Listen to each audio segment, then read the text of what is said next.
Bonjour et bienvenue pour cette troisième édition de Média en scène, un média en scène un petit peu particulier, vous le savez, avec la pandémie. Malheureusement, nous n'avons pas pu accueillir de public dans nos locaux à la Maison de la Radio ou au siège du Parisien Les Échos.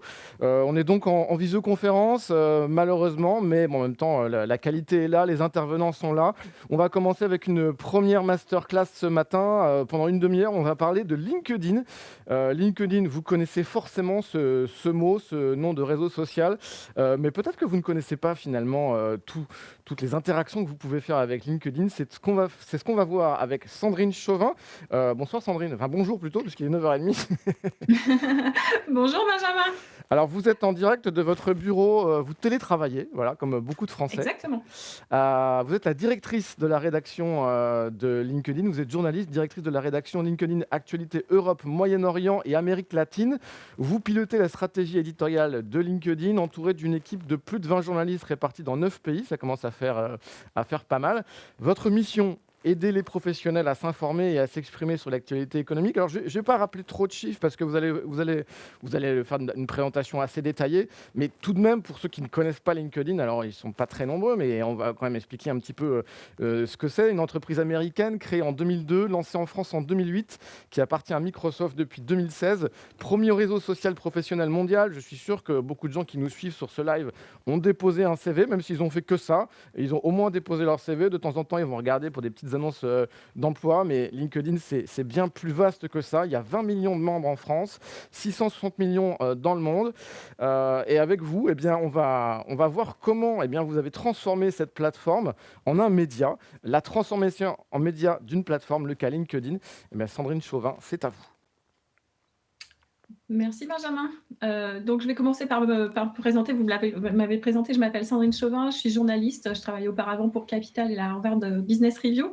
Et j'ai pris la direction des opérations éditoriales, tout d'abord en Europe, enfin tout d'abord sur la France, ensuite en Europe, il y a 5 ans, et aujourd'hui sur le Moyen-Orient et l'Amérique latine. Donc je ne sais pas si j'ai les slides. En tout cas, moi, je ne les vois pas, donc ça va être difficile. Je ne sais pas si quelqu'un peut m'aider un petit peu. Moi, je les vois. On est sur la première slide, LinkedIn en chiffres. D'accord. Du coup, moi, je ne les vois pas. Alors, Je suis on désolée. teste un petit peu la technique, hein. Vous... Voilà, on va ajuster un petit peu, improviser. Donc, ce que je peux raconter, comme vous l'expliquiez, c'est qu'aujourd'hui, on opère dans plusieurs pays dans le monde. Donc, déjà, merci. Ça y est, les slides sont arrivés, tout le monde Ah, est bah, content. parfait. Voilà, c'est les aléas du direct, comme on dit dans le métier. Exactement, mais on a l'habitude. Exactement. Donc LinkedIn en chiffres, je rappelle quelques chiffres, c'est 722 millions de membres, 21 millions en France. Et chaque minute, chaque seconde, on a 3 membres qui rejoignent la plateforme. Et au total, il y a aussi beaucoup de publications. Donc, comme disait Benjamin, LinkedIn est très connu pour les offres d'emploi, pour chercher du travail, mais c'est bien plus que ça, puisqu'on a 3 piliers de développement de LinkedIn. Le premier, c'est bien sûr trouver un emploi. Le deuxième, c'est de se connecter, se créer un réseau professionnel. Et le troisième, c'est de rester informé. Et c'est là qu'interviennent la publication et la rédaction de LinkedIn. Et d'ailleurs, on a D-Day, c'est un podcast qui est très connu, c'est aussi une newsletter aux États-Unis, qui nous qualifie d'être le plus gros média B2B au monde, devant même le Wall Street Journal ou d'autres médias du même type. Est-ce que vous pouvez préciser ce qu'est B2B pour ceux qui ne sauraient pas? Parce que c'est quand même un... Business to business, donc Voilà. c'est le monde de l'économie, des entreprises et du travail en général. Voilà, comme pourrait l'être Les Échos, justement, qui est partenaire de Média en scène. Tout à fait. Donc, ça représente plus de 75 journalistes dans le monde. Donc là, vous voyez tous les pays dans lesquels on est représenté, avec une évidemment très forte présence en Europe. Sur la slide Et notre 6. mission, c'est de fournir aux professionnels les actualités et les analyses dont ils ont besoin pour réussir leur carrière et mieux anticiper l'avenir. On va voir comment on fait ça au quotidien. C'est sûrement des choses que vous avez vues passer sans forcément d'ailleurs vous en apercevoir. Est-ce que du Donc coup, on pour peut ça, regarder la slide 6, s'il vous plaît, pour justement pour voir un petit peu les les différents ici, pays sur lesquels, dans lesquels LinkedIn est... ici, voilà. On la voit? Benjamin, vous m'entendez? Oui, oui, je vous entends, mais je voudrais juste savoir si on... Oui, d'accord, ok, merci. Oui, Parce que oui, moi, on la voit. Enfin, en tout cas, moi, je la vois, donc je ne peux pas savoir ce que vous avez moi, je en suis à la retour slide écran. 5. D'accord. Donc là, c'est tous les pays dans lesquels on est représenté. J'espère que tout le monde la voit et que vous la voyez vous aussi, Benjamin. Je la vois désormais. Donc là, c'est notre mission. Il y a peut-être un petit décalage, donc je vais aller un petit peu plus lentement. Je vais passer rapidement. Et ensuite, comment on opère? Donc, pour faire du journalisme, notre principe, c'est d'adresser le bon contenu à la bonne audience. Donc, on a l'équipe de 75 journalistes à travers le monde, 23 sur toute la zone que moi je représente, dont 5 en France. Ensuite, on utilise les algorithmes, c'est pour la distribution du contenu. Et ensuite, on utilise aussi toute l'intelligence artificielle pour distribuer le bon contenu au bon moment à la bonne audience. Donc, l'idée, c'est pas forcément de faire du volume, c'est de faire de la qualité. Et pour ce faire, on a 3 piliers. Donc, c'est la création de contenu, la curation de contenu et la culture de contenu. Dans la création de contenu, on a ce qu'on appelle le récap actu, qui est une synthèse des 5 grandes actualités économiques du jour et du monde du travail. On a des classements. On a par exemple sorti cette semaine le classement Top Voices des personnalités les plus influentes sur la plateforme, donc les influenceurs. Le premier notamment, c'est Michel-Édouard Leclerc, bien connu de tous. Et on a sorti aussi un classement qui s'appelle Top Voices. Et les Top Voices membres, là, c'est les membres qui sont plus influents sur la plateforme. Donc ça va de Anne Hidalgo, qui va parler des changements liés au Covid, par exemple, sur la plateforme, la maire de Paris, exactement, à des membres qui sont coachs. On a Hélène Lee, par exemple, qui est spécialiste du recrutement. On a aussi des représentants du monde associatif, comme Nicolas Froissart, du groupe SOS. On a aussi un dispositif qui s'appelle Newsletter. On a un podcast qui a d'ailleurs reçu un prix qui s'appelle Le Profil de l'emploi, qui est vraiment des témoignages et des accompagnements pour les demandeurs d'emploi. Et on a aussi des fonctionnalités comme les live LinkedIn, où on va recevoir ce soir justement Karim Duval. Donc je vous invite à nous rejoindre, l'humoriste. Alors si c'est après le Média en scène, bien sûr.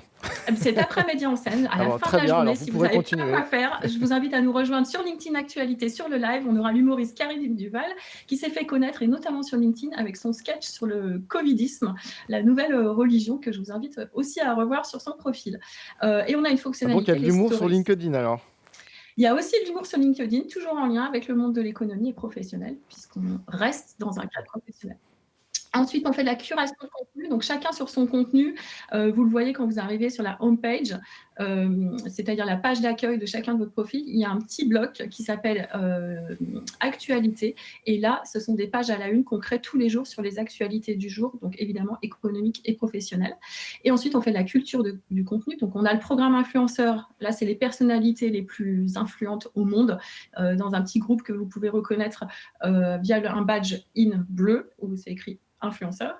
Et ensuite, on a les fameux Top Voices, c'est-à-dire les membres qui apportent du contenu de qualité dans des secteurs très variés. Ça va de la santé à l'environnement, au monde associatif. Et on a ce que nous, on appelle en interne des audience builders. Donc, c'est des gens, pareil, qui sont experts de leur secteur et qu'on accompagne sur la plateforme pour développer du contenu de qualité. Donc là, je vais passer rapidement sur les slides. N'hésitez pas à m'interrompre, Benjamin, si vous avez des questions. Tout à fait.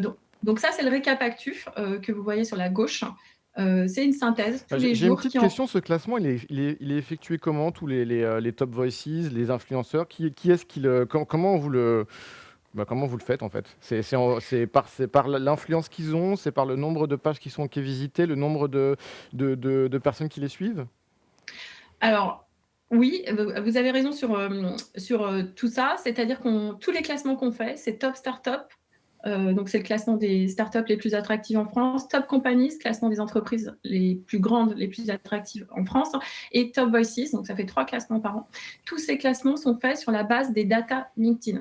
C'est-à-dire qu'on analyse les data. Par exemple, sur Top Voices, on analyse les interactions, l'engagement sur les posts, le nombre de followers, etc. Donc, on a plein de paramètres avec des data. Ça nous donne un indice. Et ensuite, ces personnes-là sont classées, sont évidemment exclues du classement, les salariés de LinkedIn et Microsoft.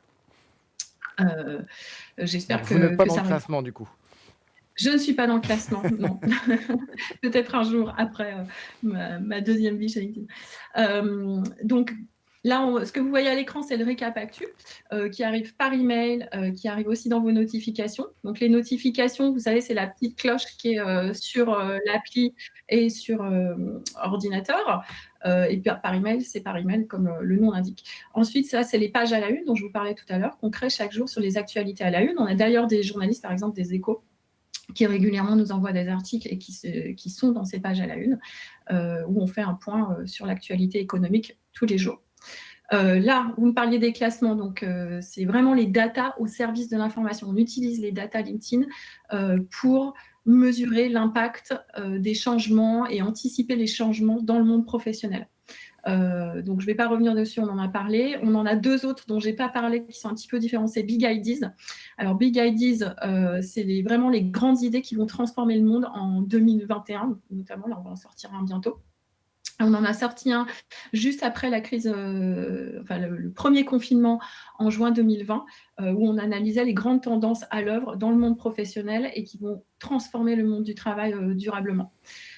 Et on a aussi un autre indice qui s'appelle le Workforce Confidence Index. En français dans le texte, c'est l'indice de confiance des professionnels, où là, c'est un travail de recherche fait par nos équipes de recherche sur la base de sondages auprès de notre base de membres sur les changements à l'œuvre dans le monde du travail. Donc là, évidemment, ça tourne beaucoup autour des changements liés au télétravail, par exemple, de l'impact de la crise du coronavirus. Et cet indice est publié mensuellement et il est fait secteur par secteur. Ensuite, on a des contenus évidemment exclusifs. Donc, je vous parlais des sondages. On a fait beaucoup de sondages sur le télétravail. Là, celui que vous voyez, c'est un où on a interrogé la jeunesse pour voir s'ils se sentaient sacrifiés, justement, dû à la crise du Covid. Vous voyez que la réponse est malheureusement majoritairement oui. On a aussi des newsletters. On a par exemple une journaliste en France qui est spécialiste de la santé, qui a une newsletter qui s'appelle Innov Santé, dans laquelle elle interviewe des soignants. Là, par exemple, on a interrogé le syndicat des infirmiers. Ils expliquaient qu'il y avait une démission en masse des infirmières et du personnel soignant, notamment depuis la crise du Covid, puisqu'ils arrivent à saturation. Donc des chiffres qui étaient plutôt inquiétants mais intéressants. Et on a aussi une newsletter sur l'emploi qui s'appelle le profil de l'emploi. Et aussi, on a bien sûr des pages dédiées au recrutement. Donc toutes les semaines, on fait un focus sur un secteur avec les offres d'emploi actuellement disponibles. Donc là, c'est dans le secteur de la santé où il y a 1400 offres d'emploi. La semaine dernière, on faisait le secteur du BTP où il y a plus de 3000 offres d'emploi disponibles. Donc, c'est aussi pour dire que voilà, il y a la crise, mais il y a aussi des offres d'emploi qui sont disponibles et on offre ce service à nos lecteurs tous les jours et toutes les semaines. Et je vous le disais aussi, on a de nouveaux formats, donc podcast, les stories que vous voyez tout en haut de votre fil d'actualité sur mobile. Là, par exemple, c'est une idée du jour via le récap actu, mais aussi vous pouvez voir ceux des membres. Et on a des lives, là vous voyez Bruno Le Maire, le fondateur d'Alan qui s'expliquait sur les nouvelles méthodes de management dans les startups, ou Karima Sylvan, qui est la DRH du groupe AXA, qui est venue nous expliquer le nouveau rôle des DRH dans les entreprises, qui ont pris vraiment un rôle d'ampleur depuis le réaménagement du travail suite aux différents confinements. Les stories, c'est un petit peu inspiré des stories qu'on peut trouver sur désormais Facebook, sur Instagram également. Comment ça fonctionne? Alors, les stories, c'est le même format, effectivement. L'idée, c'est vraiment d'avoir un contenu qui reste 24 heures et qui permet d'avoir un dialogue plus direct, ou en tout cas plus détendu que dans un post ou dans un article. Donc, dans un post, pour rappel, c'est 1300 signes sur LinkedIn, donc c'est quand même assez long, vous pouvez développer. Si ça ne suffit pas, vous pouvez opter pour la formule article, où là, vous pouvez être aussi long que possible, idéalement, évidemment, avec un angle, un titre et un développement intellectuel qui démontre en tout cas une théorie. Et ensuite, les stories, c'est vraiment un format court, plus visuel, sur des petites vidéos de 20 secondes, par exemple, où vous partagez votre organisation en télétravail, votre rencontre avec vos équipes, les coulisses d'un reportage, si on parle d'un journaliste. Voilà. Et surtout, l'intérêt des stories, c'est que les membres ensuite interagissent avec vous directement via la messagerie. Et on a vu, et c'était assez intéressant, et c'est encore le cas là avec le deuxième confinement, une augmentation de 60% des usages de messagerie sur LinkedIn. Ça veut dire quoi? Ça veut dire que les professionnels utilisent la messagerie sur LinkedIn, notamment via le format Stories, pour échanger de façon plus informelle. Donc, ils vont discuter, par exemple, des rencontres, etc., puisqu'ils se sont retrouvés à plus être au travail, à plus être au bureau. J'ai une petite question, on va faire une petite pause, mais en fait, je me pose cette question, qu'est-ce qu'on peut se permettre ou pas se permettre en fait dans ces nouveaux moyens de communication sur LinkedIn qui sont quand même un petit peu plus souples, on va dire que ça correspond plus vraiment à l'image du LinkedIn d'il y a 10 ans peut-être.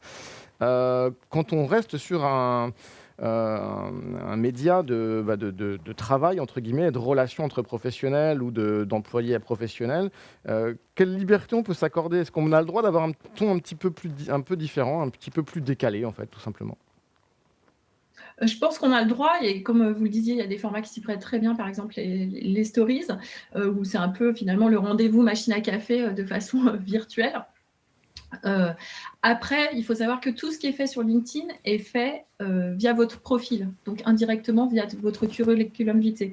Quand vous commentez, quand vous postez publiez une stories, tout est fait, dans le cadre professionnel. Donc nous, notre recommandation, c'est évidemment de, rester dans son domaine d'expertise et l'objectif, c'est d'asseoir un peu son domaine d'expertise en partageant, ça peut être, aussi partager des articles ou des contenus que vous avez lus et qui vous paraissent intéressants pour votre réseau, pour se construire ainsi une marque professionnelle et une identité professionnelle assise sur cette expertise professionnelle. Vous êtes toujours avec nous? Oui, Ah d'accord, OK. On continue? avec plaisir.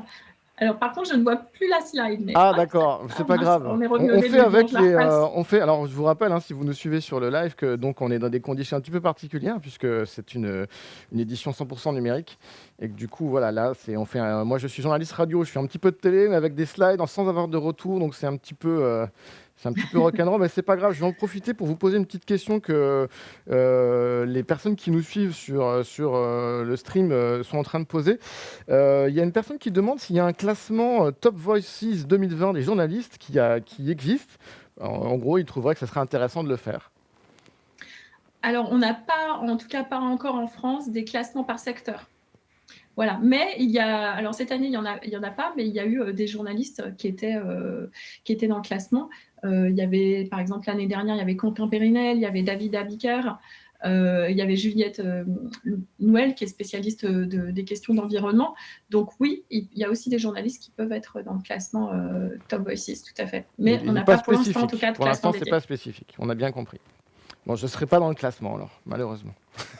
Bah, vous pouvez être dans le classement Top Voices en général, et j'ai pas dit qu'on ne Je ferait suis jamais pas, de je sais pas, je classement pense par pas que je secteur. sois très influent sur LinkedIn, mais Ah, ça ne serait démarré après cette session. J'imagine que oui. J'ai une autre question d'un étudiant en journalisme qui, alors ça c'est une vraie question, je trouve que la question est un petit peu rigolote. Y a-t-il intérêt à s'abonner à l'offre premium de LinkedIn? Alors donc lui, là, l'offre premium, en gros, c'est, l'offre payante. Oui, alors l'offre payante, ça vous donne accès à plus de fonctionnalités. Et notamment, il y a une fonctionnalité qui, moi, me paraît très intéressante, notamment si vous êtes en recherche d'emploi, mais aussi, je sais qu'il y a beaucoup de journalistes qui l'utilisent pour faire des enquêtes et contacter des personnes dans les entreprises, c'est la fonction email. Et là, vous avez accès à un nombre d'emails, c'est-à-dire de messages via la messagerie interne LinkedIn illimité, alors que ce n'est pas le cas si vous êtes en accès gratuit. D'accord et tous les autres contenus dont on parle depuis le début de cette masterclass, les stories, les pages actualités, les podcasts, tout ça sont disponibles dans l'offre, non payante? Tout à fait, tous les formats et tout le contenu que nous on distribue en tout cas est tout à fait accessible de façon gratuite. D'ailleurs, la plupart des gens qui nous écoutent l'ont sûrement déjà reçu dans leur notification ou même sûrement déjà cliqué soit sur le récapitule, soit sur une des pages à la une qu'ils reçoivent aussi dans leur notification, voire même interagir avec ce contenu et ils peuvent le faire. C'est gratuit et ils ont même intérêt à le faire s'ils veulent contribuer et asseoir leur expertise. Je voudrais faire une petite parenthèse.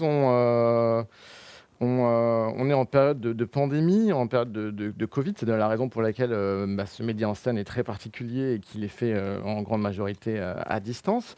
Vous avez beaucoup travaillé pendant le premier confinement à éditorialiser en fait votre offre d'actualité sur la pandémie, sur le virus. Est-ce que vous pouvez m'expliquer ce que vous avez fait et surtout pourquoi avoir voilà, à ce point-là voulu éditorialiser, informer sur toute l'actualité autour du coronavirus? Alors pourquoi on a voulu le faire? Écoutez, je pense que c'est comme la plupart des médias. On s'est dit que c'était quand même l'événement qui allait marquer le plus le monde du travail, le monde économique dans les 6 prochains mois, voire dans l'année, voire dans les 2 années, voire plus qui viennent. Donc, on avait une mission, si on revient à notre mission, c'est vraiment d'informer et d'aider les professionnels à anticiper ce qui va venir. Donc, pour ce faire, on a par exemple lancé une page d'information sur le coronavirus avec uniquement des sources officielles qui vont de l'Organisation mondiale de la santé à la Commission européenne, à Santé publique France ou au ministère de la Santé, pour avoir un endroit où on avait toutes les dernières informations qui existent encore, que vous pouvez retrouver sur les pages à la une, où il y a toutes les dernières informations, les derniers chiffres et les dernières recommandations officielles sur la plateforme.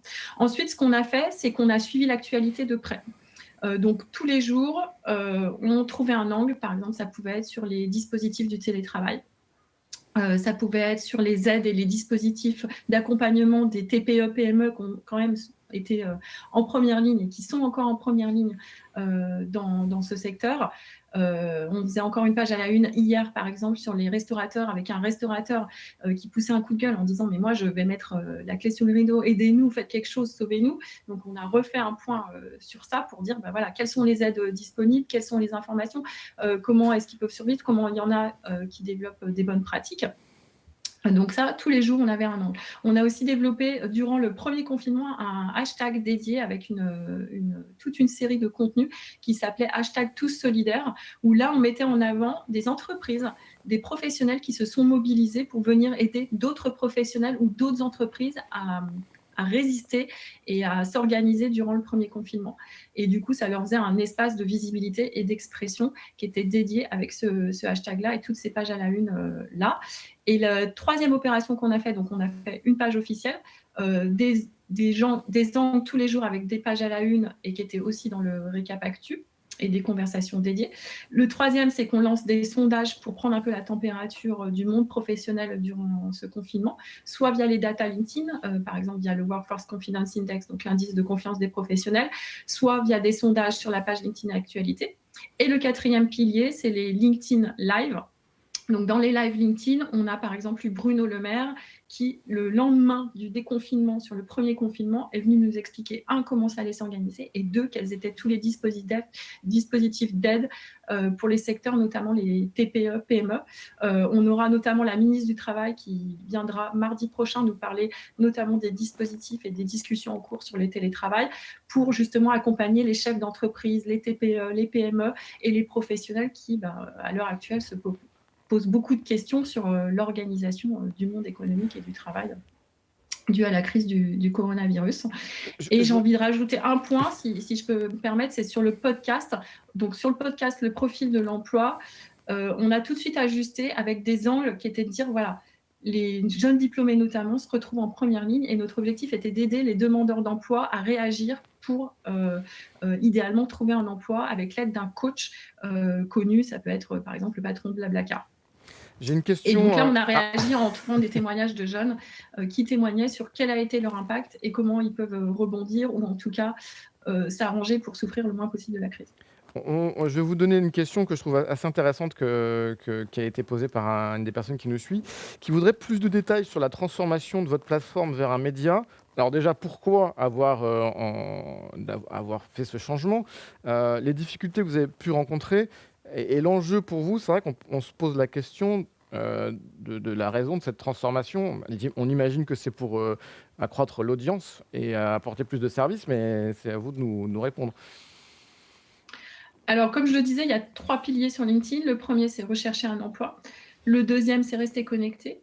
Et le troisième, qui fait partie, la rédaction et l'équipe éditoriale a été lancée il y a 9 ans sur LinkedIn. Donc, en fait, ce n'est pas nouveau. Et moi, je suis arrivée il y a quand même 5 ans.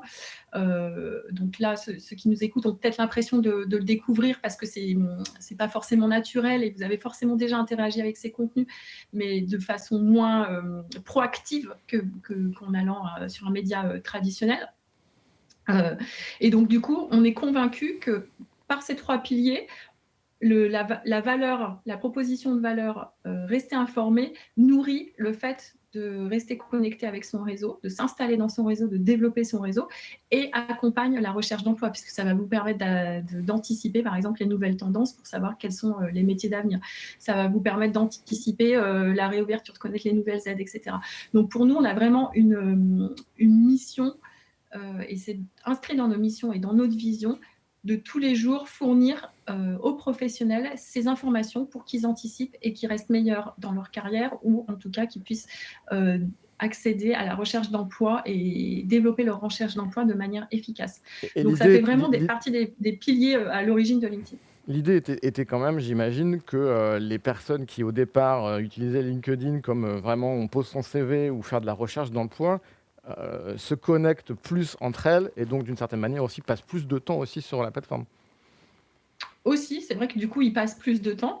Ils passent plus de temps aussi à développer leur réseau. Je vous le disais aussi pendant le confinement, par exemple, on a vu aussi qu'ils passaient, suite à des informations notamment qu'on avait publiées, plus de temps sur la messagerie LinkedIn. Au final, c'est quand même pour la bonne cause, puisque c'est pour leur permettre de trouver un emploi ou de développer leur carrière.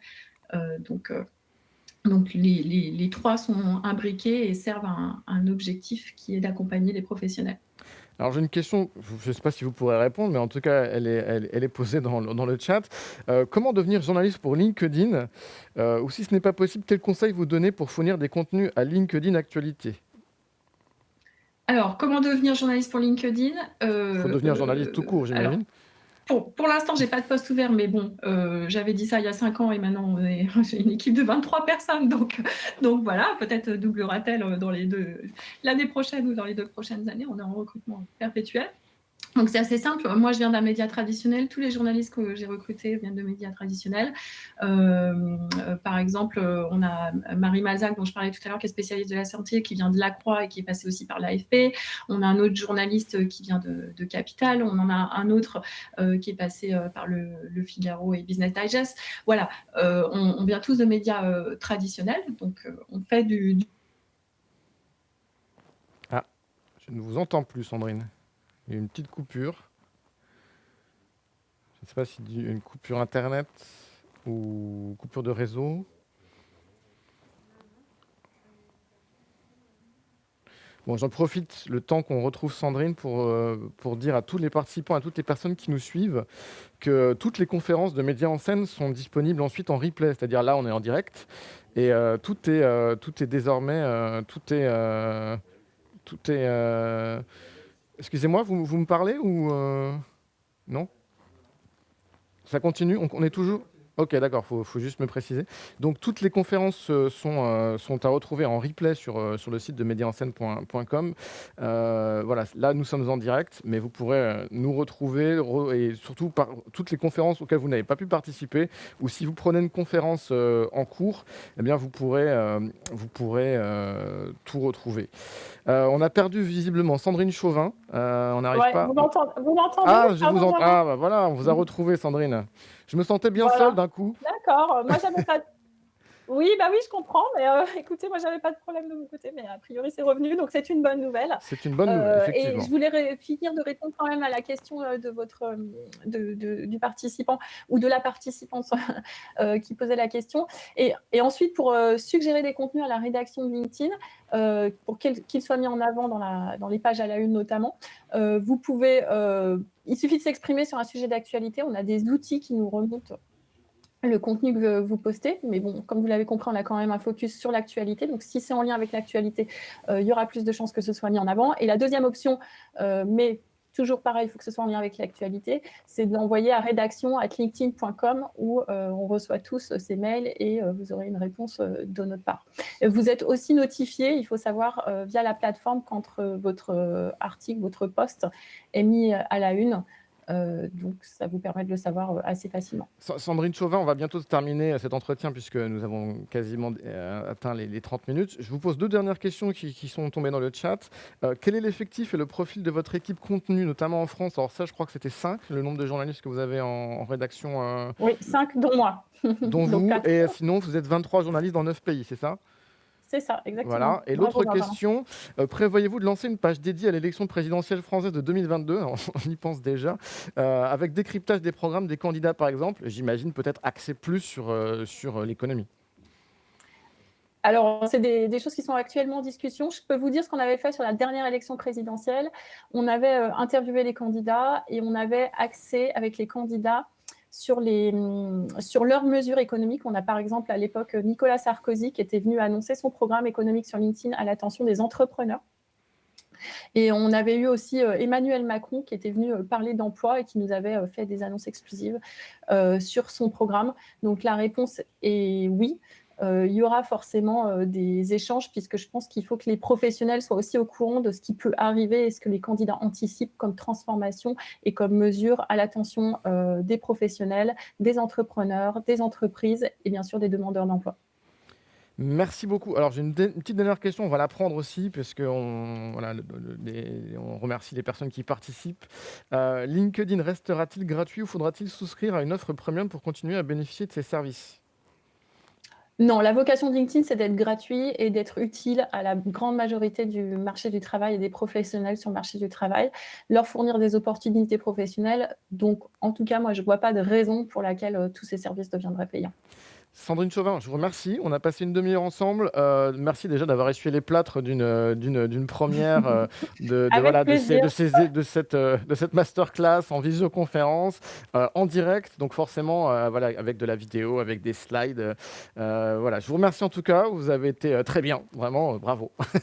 Et je précise que vous pourrez retrouver toutes les masterclass, et notamment celle-ci, si vous avez pris la masterclass en cours de route, seront disponibles, alors je ne sais pas exactement quand, mais assez rapidement, sur le site mediaenscène.com. Je vous souhaite une bonne journée. D'autres masterclass arrivent ici, dans cette salle pédagogique, et bien d'autres sur Média en scène. Et donc, je vous dis à tout à l'heure.